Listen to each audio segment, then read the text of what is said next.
Salut c'est Hugo, j'espère que vous allez bien. Aujourd'hui on va parler du The Event, des liens entre un ancien ministre français et Jeffrey Epstein, de Nicolas Sarkozy ou encore des critiques adressées aux chaînes d'infos en continu. Bref donc, on est parti pour un résumé des 5 actualités qui ont marqué la semaine.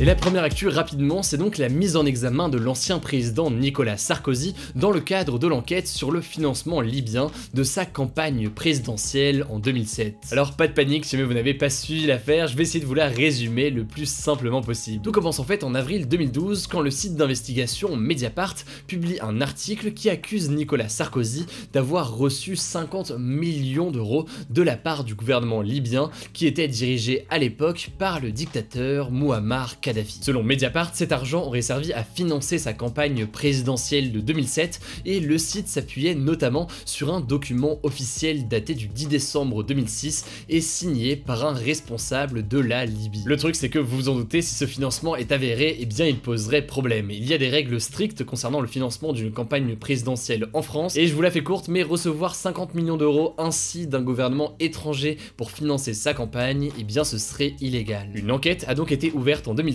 il y a plusieurs indices, notamment de la part de responsables libyens qui vont dans le sens de ces révélations, mais aucune preuve matérielle indiscutable de tous bords n'a été trouvée pour l'instant. Finalement, en 2018, Nicolas Sarkozy a été mis en examen pour corruption passive, recel de détournement de fonds publics ou encore financement illégal de campagne. Et vendredi, via Mediapart, une nouvelle fois, on a appris qu'il a été mis en examen lundi pour association de malfaiteurs. C'est donc sa 4e mise en examen pour ce dossier et il faut savoir que c'est une première pour un ancien président de la République. Cette nouvelle mise en examen aggrave donc les poursuites potentielles contre lui, mais attention, être mis en examen, ça ne veut pas dire qu'on est forcément coupable, ça veut simplement dire qu'il y a des indices qui justifient cette mise en examen. De son côté, Nicolas Sarkozy a toujours clamé son innocence, il dit même que c'est un complot qui a été fait contre lui et il dénonce une injustice. En tout cas, il risque jusqu'à 5 ans de prison, voire plus si on prend en compte ses autres mises en examen. Alors il faudra voir l'évolution de la situation sur cette affaire, mais en tout cas Nicolas Sarkozy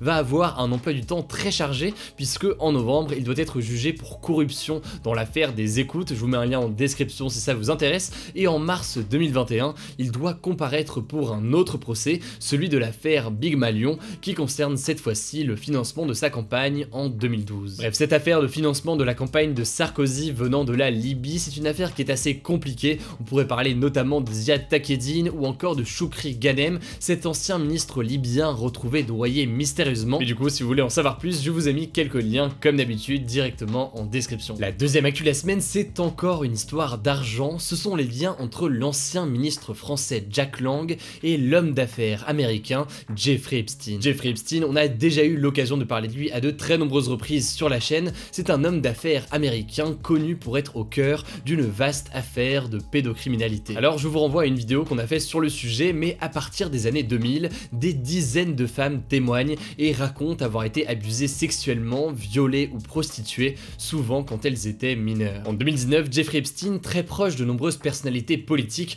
dont l'ancien président Bill Clinton, est incarcéré. Il se suicide dans sa cellule avant son procès, une mort qui s'est déroulée dans des circonstances très troubles, la cellule étant censée être extrêmement sécurisée et surveillée pour éviter justement un tel suicide. La raison pour laquelle on parle de lui aujourd'hui, c'est qu'il y a quelques jours, le site d'information américain The Daily Beast a révélé que la fondation de Jeffrey Epstein avait fait un don en 2018 d'environ 58 000 $ à une asso française, une association qui s'avère être dirigée par des proches de Jack Lang. Jack Lang, qui vient du Parti Socialiste, était ministre de la Culture sous François Mitterrand et ministre de l'Éducation sous Jacques Chirac. Aujourd'hui, il est président de l'Institut du Monde Arabe à Paris. Alors, qu'est-ce que c'est que cette association proche de Jack Lang et pourquoi a-t-elle reçu de l'argent de Jeffrey Epstein? Cette asso est censée être, je cite, une association pour la promotion de la politique culturelle nationale menée dans les années 80 et 90, mais le truc c'est qu'elle n'a pas vraiment l'air d'exister, il n'y a aucune communication dessus, pas de siège physique, bref vous l'aurez compris, publiquement en tout cas, c'est comme une structure fantôme. Les journalistes du média américain Politico ont essayé de joindre Jack Lang qui leur a parlé très brièvement,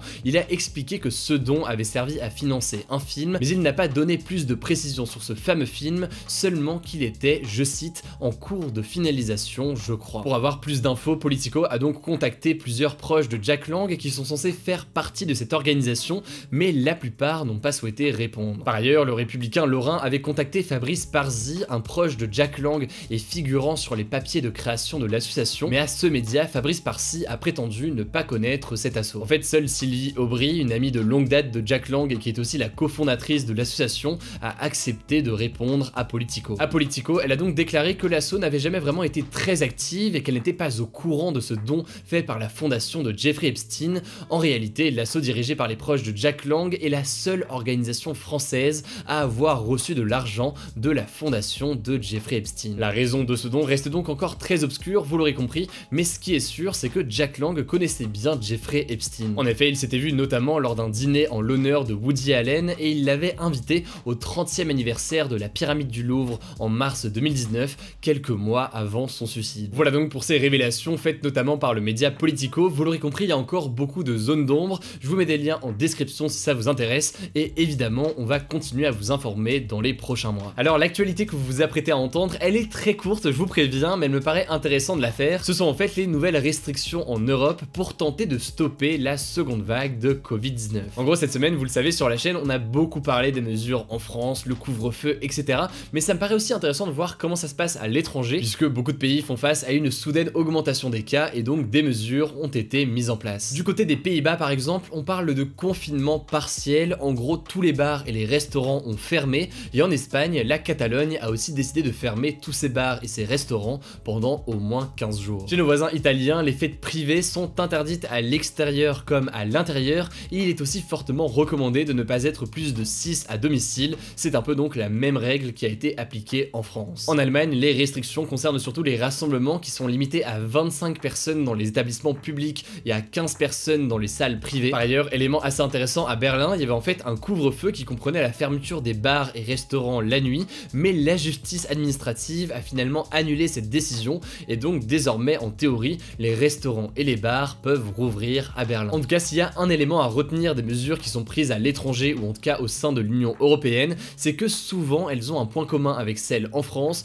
Beaucoup de pays ont tendance à limiter les sorties le soir et à laisser les gens travailler la journée, que ce soit à l'école, à l'université ou encore au bureau. L'objectif des gouvernements en faisant ça, on en a déjà parlé là aussi, mais c'est de ne pas trop fragiliser l'économie en faisant en sorte que les gens continuent à travailler, mais ça ne fait cela dit absolument pas à l'unanimité, puisque les contaminations sur les lieux de travail ou encore à l'université sont aussi très nombreuses. Voilà donc pour ce mini point très rapide pour voir un peu comment ça se passe au sein de l'Union européenne, et si vous voulez davantage d'informations sur les pays à l'étranger, je vous mets des liens évidemment en description. La quatrième actu, elle est un peu particulière, je voulais vous parler des chaînes d'infos en France, rien que ça. En fait, si j'en parle aujourd'hui, c'est notamment parce que Antoine Janton, un ancien présentateur de la chaîne iTélé qui est devenu depuis CNews, a livré un entretien extrêmement intéressant dans la revue des médias de l'INA, et je vous mets le lien d'ailleurs directement en description. Aujourd'hui en France, on compte principalement 4 chaînes d'information en continu, c'est-à-dire donc des chaînes qui parlent d'actualité 24 heures sur 24. Il y a donc CNews, LCI, France Info et BFM TV. Pendant le confinement, 21 millions de personnes étaient chaque jour devant une chaîne d'infos en continu,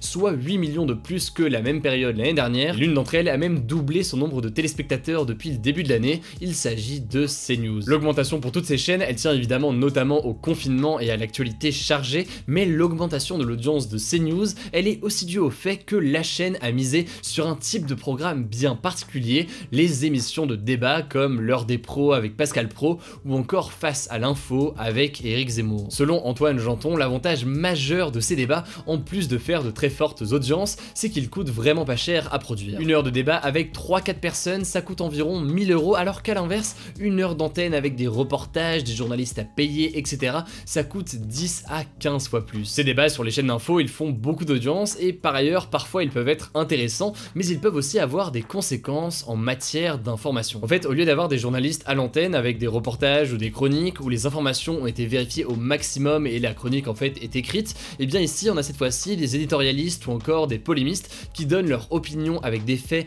qui sont parfois difficilement vérifiables, surtout lorsque l'émission est en direct. Par ailleurs, on a déjà eu l'occasion d'en parler, ces débats ont tendance à pousser à faire des raccourcis, à aller à l'extrême, etc.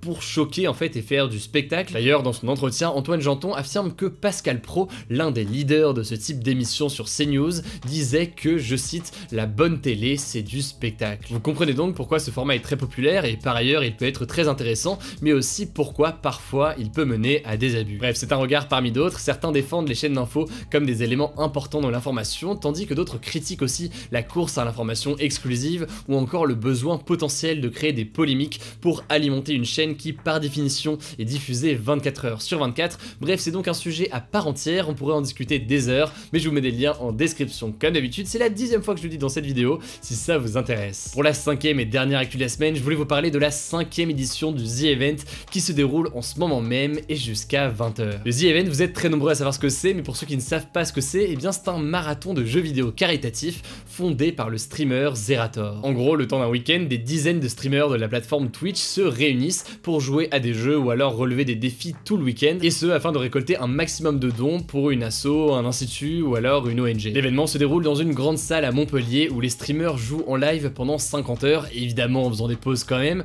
et avec des audiences qui sont tout simplement immenses, puisque l'année dernière par exemple, un pic de 592 000 spectateurs en simultané, donc en même temps, a été enregistré. Alors l'année dernière, les streamers avaient réussi à réunir 3,5 millions d'euros pour l'Institut Pasteur, qui s'occupe de la recherche contre les maladies et pour les vaccins. Leur performance avait même été saluée par le président de la République Emmanuel Macron sur Twitter, et puis cette année, l'ONG qui a été choisie, c'est Amnesty International, une ONG qu'on a déjà eu l'occasion d'évoquer à de très nombreuses reprises sur la chaîne, qui lutte contre la violation des droits de l'homme, et récemment par exemple, ils se sont beaucoup mobilisés pour venir en aide aux Ouïghours, ou encore pour défendre la liberté de manifester en France. Alors cette année, à cause du Covid, les streamers ont dû s'organiser un peu différemment. Déjà, ils ont bien entendu dû respecter les gestes barrières, mais ils ont aussi décidé de réaliser un test Covid avant de se rendre à l'événement pour rester enfermés tous ensemble dans l'hôtel où se déroule le The Event. En gros, c'est donc un modèle qui vise à limiter les contaminations et qu'on a pu retrouver par exemple dans certains événements sportifs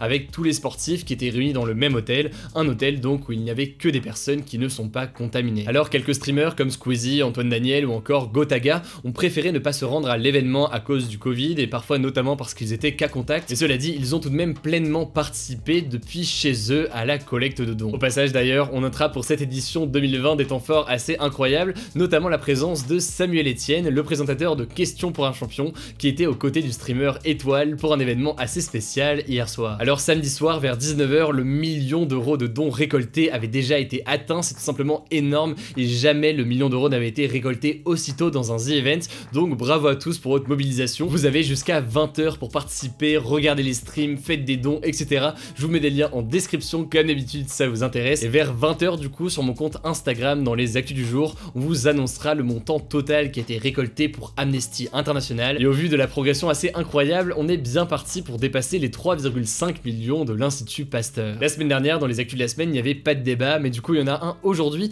Les chaînes d'infos ont-elles un impact positif ou négatif sur la démocratie? Vous le savez, mais je vous l'explique quand même. Pour voter, c'est très simple, vous cliquez sur la chaîne Hugo Décrypte, vous allez dans l'onglet communauté, et à ce moment-là, vous avez le sondage du jour, ainsi que les sondages des jours précédents, si ça vous intéresse. On approche à très grands pas maintenant du million d'abonnés sur la chaîne. Merci beaucoup pour votre confiance et votre soutien. Évidemment, si vous n'êtes pas encore abonné, n'hésitez pas pour ne pas rater les points quotidiens suivants en description. C'est la dernière fois que je le dis, promis, je vous mets des liens en description, des sources, etc. pour creuser les sujets. Ça me paraît toujours important de le faire. Surtout, prenez soin de vous, passez un bon week-end, et on se dit à demain pour la reprise du format des actus du jour.